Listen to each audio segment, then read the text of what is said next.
Bonjour à toutes et à tous et bienvenue. Nous allons passer un petit moment ensemble aujourd'hui. L'objectif de cette vidéo est de vous donner des premières clés d'action simples avant d'aller commencer à investir dans des heures de coaching, à chercher quelqu'un pour vous accompagner, même si je pense qu'un regard extérieur avec un effet miroir est toujours important et utile. J'aimerais vous partager 6 questions. 6 questions qui, selon moi, sont une base parfaite pour une vie épanouie.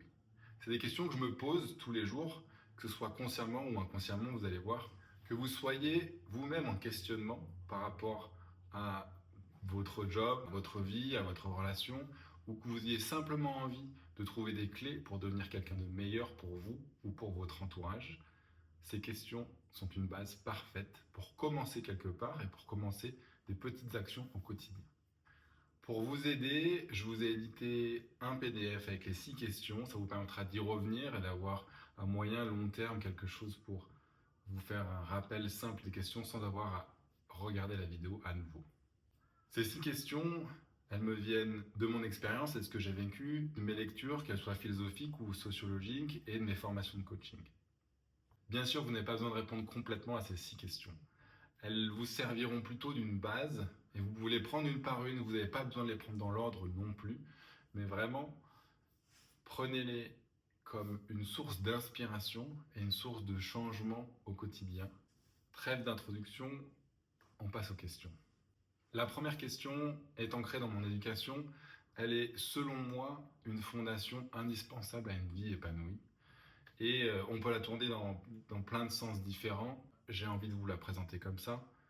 Suis-je pleinement responsable de ma vie? On va prendre des exemples très simples. Si demain vous avez un problème de voiture, vous cassez un verre dans la cuisine à la maison, vous êtes en retard à un rendez-vous, soyez attentif à vos premières réactions. Est-ce que votre première réaction est de chercher un ou des responsables extérieurs à vous-même, à ce qui vous arrive?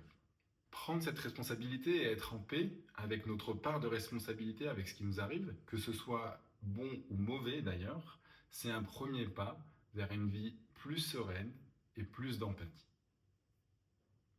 Reconnaître que vous avez le pouvoir d'agir, c'est ça en fait, être responsable de sa vie, c'est un premier pas vers une transformation durable de votre vie. On passe à la deuxième question, beaucoup moins philosophique et beaucoup plus terre à terre. Posez-vous la question, suis-je suffisamment présent? On passe énormément de temps dans tout ce qu'on fait, soit à ressasser le passé et à imaginer ce qu'on aurait pu faire de différent, soit à anticiper le futur et à essayer de comprendre ce qui pourrait se passer si je fais telle ou telle action. Et si vous appreniez à être pleinement présent dans ce que vous faites quotidiennement. On a tous tendance, avec nos téléphones aujourd'hui, à faire plusieurs choses à la fois et à ne pas être vraiment présent dans ce qu'on fait. Et ça, c'est souvent source d'erreurs ou de maladresse. Pour travailler ce talent d'être présent dans des choses que vous faites au quotidien, tout au long de la journée, prenez par exemple s'asseoir sur une chaise. C'est quelque chose qu'on fait régulièrement. S'asseoir ou se lever, une action simple qu'on fait régulièrement sans vraiment y prêter attention. Si vous entraînez votre cerveau à, de façon très présente, vous asseoir et vous lever, en étant complètement ici dans l'action que vous êtes en train de faire, vous allez développer ce talent et ensuite vous pouvez l'amener sur d'autres actions que vous réalisez au quotidien et des actions plus complexes. L'objectif de cette question est de renforcer votre capacité à être ici et maintenant dans ce que vous faites. Ainsi, vous allez vous détacher du passé et de l'anticipation du futur et agir en responsabilité sur ce que vous faites maintenant. La troisième question, elle est primordiale pour se mettre en action. Ai-je le courage de prendre des décisions, même imparfaites? Je vous disais, c'est une question primordiale pour se mettre en action parce que il nous arrive trop souvent de ne pas prendre des décisions par peur d'un échec ou par peur de mal faire. Malheureusement, ne pas prendre de décision, c'est prendre une décision, c'est prendre la décision de ne pas le faire. Un outil très simple, c'est de vous poser quelques instants et de vous demander le pire qui pourrait arriver si effectivement vous vous projetez vers quelque chose de mal fait ou vers un échec. Chaque petite décision est une avancée, alors que bien souvent l'inaction va vous mener nulle part. On passe à la quatrième question, qui va être une question importante si vous avez envie de donner plus, de travailler votre empathie et d'être plus présent pour les autres autour de vous. Est-ce que je m'accepte et je m'aime tel que je suis? En effet, pour construire une vie alignée et être capable de donner aux autres, il faut d'abord être en accord avec soi-même.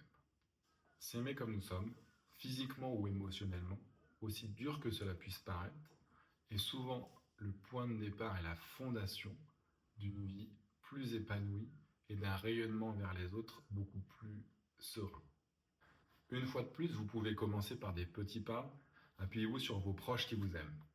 Demandez-leur ce qu'ils apprécient, ce qu'ils aiment à propos de vous et partagez ce que vous aimez à propos d'eux. Une solution très simple pour déjà commencer à s'aimer et à s'accepter tel que l'on est. Pour cette avant-dernière question, une fois de plus, je n'ai rien inventé. Les philosophes avant nous ont posé des principes pour une vie plus épanouie, très efficace. Est-ce que je cherche à comprendre plutôt que de juger? Changer votre perception des autres, c'est aussi changer la perception que vous avez de vous-même. Nous avons souvent tendance à juger les autres sur leurs actions et sur ce qu'ils font et à juger les gens autour de nous. Posez-vous la question, avant d'établir un jugement, s'il n'est pas plus intéressant de comprendre pourquoi la personne en face de nous a fait telle ou telle action. Un exemple extrêmement simple pour illustrer ça, quelqu'un vous marche sur le pied sur les transports en commun, notre premier réflexe va être plutôt de s'énerver, de lui demander de s'excuser, plutôt que d'essayer de comprendre ce qui s'est passé. Alors là, il y a une notion de douleur ou d'énervement. L'objectif de cette petite action est plutôt de se dire « Ok, pourquoi il m'a marché sur le pied? Qu'est-ce qui s'est passé ?»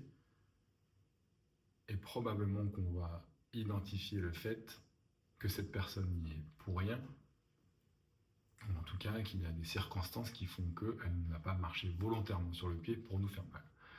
Cet exemple très simpliste permet d'illustrer le fait que d'essayer de comprendre une situation, d'essayer de comprendre ce qui se passe, doit nous permettre potentiellement de prendre nos responsabilités pour ce qui nous arrive, on en a parlé tout à l'heure, mais aussi de moins juger les gens qui nous entourent et de ne pas juger les gens qui nous entourent trop rapidement. Et donc d'adopter une posture beaucoup plus empathique. Et j'aimerais finir avec une question que vous avez probablement déjà entendue. Est-ce que je vois mes échecs comme une opportunité de croissance? Les échecs ne sont pas des fins, mais plutôt des étapes pour grandir. L'adage dit que l'on apprend mieux de ses erreurs que de toute autre chose. Encore faut-il être capable d'analyser, de comprendre ses responsabilités dans notre échec, d'être assez présent pour éviter de ruminer le passé ou de projeter un futur probable, de prendre des décisions et des actions même imparfaites pour corriger cet échec, s'aimer malgré tout et accepter le fait que l'on soit imparfait, et enfin comprendre ce qui s'est passé avant de juger les différents acteurs qui ont une responsabilité dans cet échec ou dans cette erreur. Avec toutes ces clés, vous êtes prêt pour rebondir et ne pas répéter les échecs du passé. Ces 6 questions, elles ne demandent pas de réponse parfaite. Elles sont là pour vous aider et pour vous guider à voir les choses autrement. Suis-je pleinement responsable de ma vie? Suis-je suffisamment présent? Ai-je le courage de prendre des décisions, même imparfaites? Est-ce que je m'accepte et je m'aime tel que je suis? Est-ce que je cherche à comprendre avant de juger? Et enfin, est-ce que je vois mes échecs comme une opportunité de croissance? Que vous soyez en plein changement ou au début de votre réflexion, ce plan est pour vous un point de départ à l'action. Bien sûr, il peut vous permettre aussi par la suite de trouver un coach, un mentor, quelqu'un qui vous accompagne pour approfondir ces questions et aller plus loin. Merci pour votre attention. J'espère que ces 6 questions ont été un rappel utile pour vous et pour une vie plus épanouie. À bientôt.